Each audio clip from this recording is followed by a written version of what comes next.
So we're going to do another Fast Facts video here at Intersol Group and Advisors. I'm here today with Jennifer Birch-Jones. She's a senior consultant, trainer, and facilitator in the area of, will you tell us, Jennifer? In performance measurement and evaluation. Okay.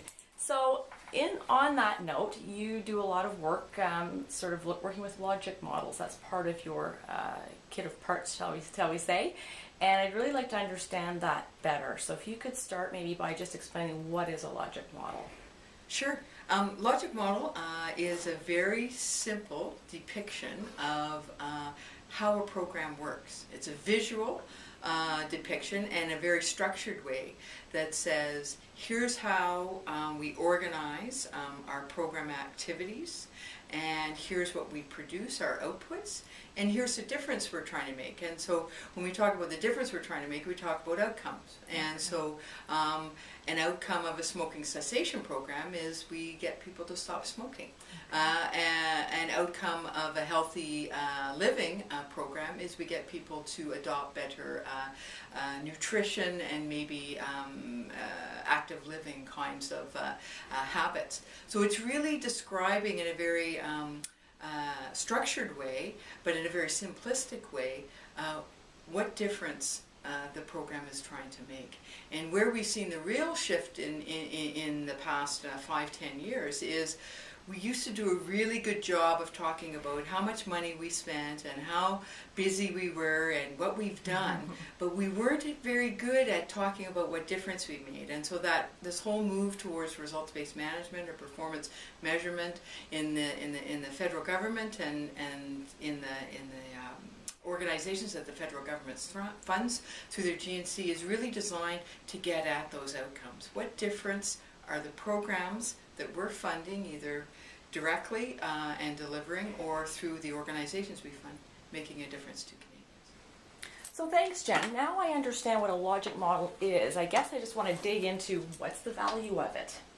Well, the logic model process is an opportunity to engage program people in a conversation about what difference their program is making. And so, and most people are passionate about that and they care about their programs. And so you get people together and you say, now what difference is it trying to make? And sometimes you have a logic model that already exists and you're trying to, validate it. So you bring people together and you have a conversation to say, does this reflect, our current thinking about how the program is operating? Sometimes you've got a brand new program, and so you have that conversation to help you map it out and really understand it.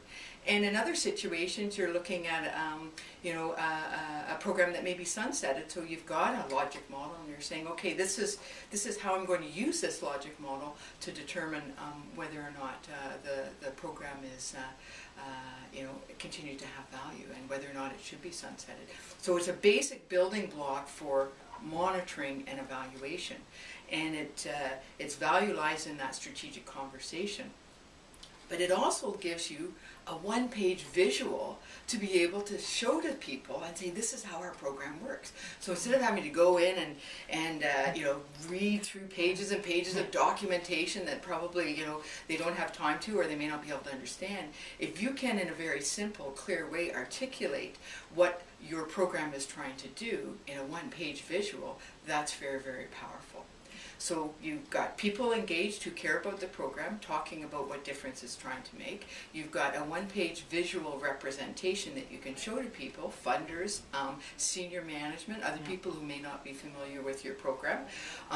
And as I said, it's the basis upon which you then develop your performance measurement strategy to monitor performance on it, as well as evaluate whether the program is making the difference that you're hoping to achieve.